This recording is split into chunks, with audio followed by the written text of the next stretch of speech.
रायपुर एक खुशहाल गांव था। गांव के सभी लोग बड़े मेहनती थे। गांव था भी बड़ा सुंदर। गांव के चारों तरफ बड़ा घना जंगल था, जिससे गांव की शोभा बढ़ती थी। लेकिन न जाने किसकी इस गांव को नजर लग गई। अरे जल्दी जल्दी हाथ चलाओ भाई, 4 दिन में ये जंगल साफ होना चाहिए।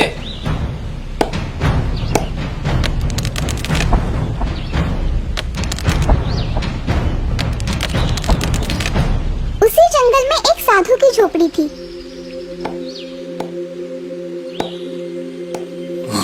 अरे ये क्या हो रहा है?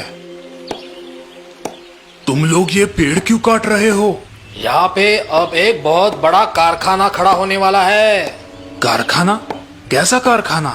इस कारखाने में कृत्रिम पेड़ बनने वाले हैं। कृत्रिम पेड़? लेकिन वो किस लिए? यहाँ पे तो पहले से ही इतने सारे हरे भरे पेड़ है, फिर इन कृत्रिम पेड़ों की क्या जरूरत? अरे भाई, ये कोई मामूली पेड़ नहीं है। कुछ अनोखे रासायनिक द्रव्यों को मिलाकर इन्हें बनाया जाएगा। इन पेड़ों से जो वायु निकलेगा, उससे इस गांव में पैसों की बारिश होगी, पैसों की बारिश। समझे? पैसों की बारिश? ये क्या बेवकूफी है? क्या गांव वालों को इस बात की खबर है? उनकी सम्मति से ही तो ये शुभ कार्य हो रहा है। अभी तुम जाओ यहाँ से और हमें हमारा काम करने दो। साधु ये बात सुनकर दुखी हो जाता है।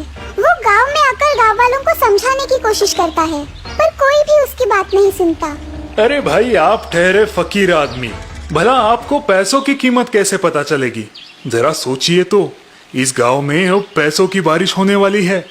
गांव का भाग्य खुल जाएगा, गांव आगे बढ़ेगा, गांव की प्रगति होगी। ऐसी प्रगति किस काम की जो आने वाली नस्ल के लिए किसी श्राप की तरह हो? खैर, विनाश काले विपरीत बुद्धि।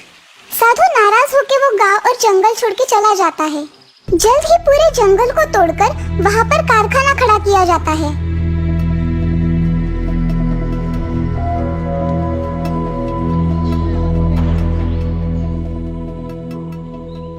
गांव की प्रगति के लिए ये पेड़ खरीदिए, पेड़ लगाइए, पैसों के धनी हो जाइए।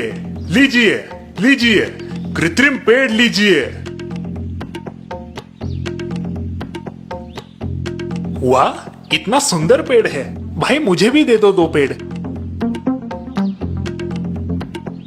कृत्रिम पेड़ बड़ी ही तेजी से बड़े होने लगे। थोड़े ही दिनों में बरसात का मौसम आया। सभी लोग बरसात की राह देखने लगे। गर्मी इतनी बढ़ गई थी कि लोग अपने घरों से बाहर निकलना भी बंद करने लगे।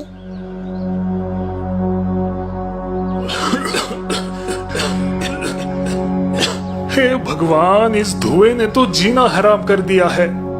अजी देखो ना, बंटी को बुखार आया है। गांव में अब बहुत लोग बीमार पड़ने लगे। अस्पतालों में मरीजों की संख्या बढ़ने लगी। लोग गर्मी से और उस काले धुएं से परेशान हो गए। न जाने ये बारिश कब होगी। और आखिर वो दिन आ ही गया। बादल गरजने लगे, बिजलियां कड़कने लगी। लोग खुशी से अपने घरों से बाहर आ गए। बारिश आई, बारिश आई। और फिर जोरों से बारिश शुरू हो गई। लेकिन आसमान से पानी की बूंदें नहीं, बल्कि सोने और चांदी के सिक्के नीचे गिर रहे थे। अरे ये तो पैसों की बारिश है।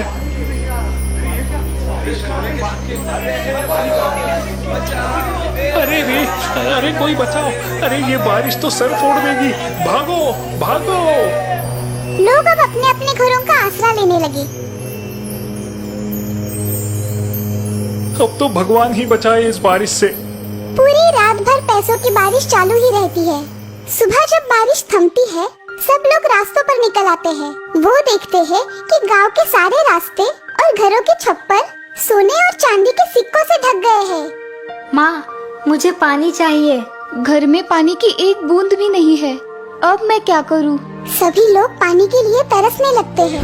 पानी, पानी, हमें पानी चाहिए, हमें पानी चाहिए। अरे वो देखो, साधु महाराज, साधु महाराज।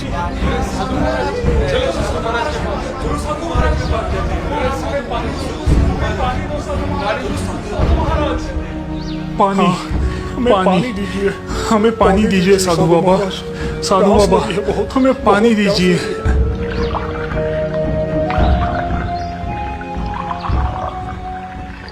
हमें हमारी गलती का एहसास हो गया है साधु बाबा। आप सही थे, ऐसी प्रगति किस काम की जिससे आने वाली नस्ल का नुकसान हो।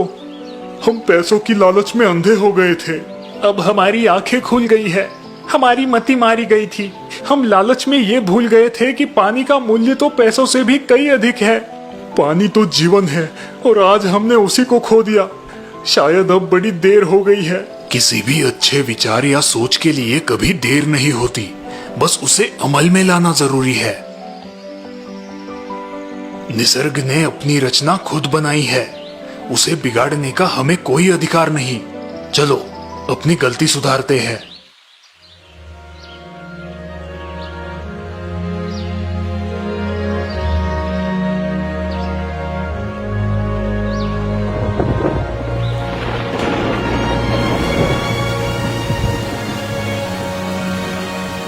निसर्ग देवो भव।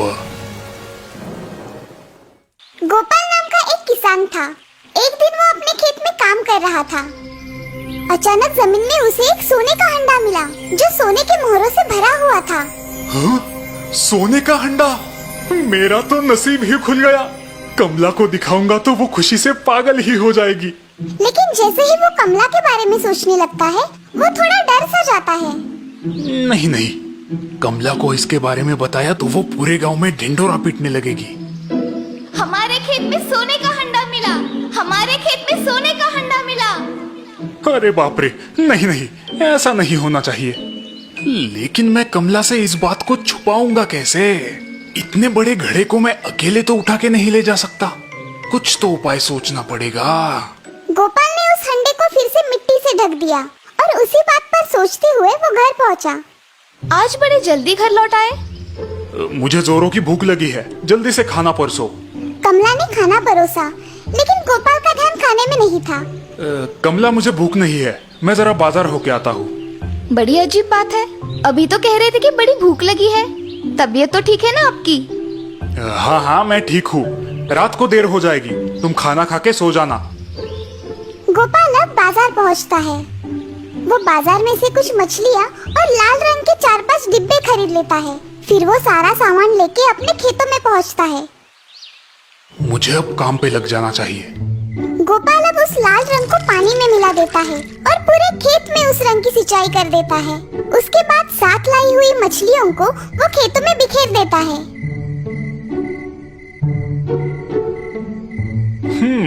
अब ठीक है।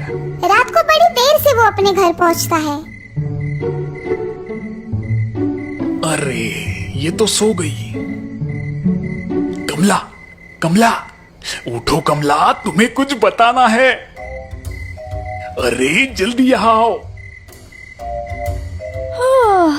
क्या हुआ? आपको आने में तो बड़ी देर हो गई। बात ही कुछ ऐसी है, मेरे साथ खेत में चलो। अभी इतनी रात गए? कल सुबह चले जाएंगे। नहीं कमला, अभी चलो। अपने खेत में बारिश हुई है। ये कैसे हो सकता है? यहाँ पर तो कोई बारिश नहीं हुई, आकाश भी साफ है। अरे पगली, वही तो बात है। बारिश सिर्फ हमारे खेतों में ही हुई है, वो भी साधारण बारिश नहीं, मछलियों की बारिश। आसमान से ढेर सारी मछलियाँ अपने खेतों में बिखरी पड़ी है। मछलियों की बारिश? आपकी तबीयत तो ठीक है ना? मैं बिल्कुल ठीक हूँ कमला, अब चलो मेरे साथ। हाथ में लालटेन लिए अब दोनों खेत पहुँचे। देखो कमला, ये कोई साधारण बारिश नहीं थी। आसमान से लाल रंग का पानी टपक रहा था।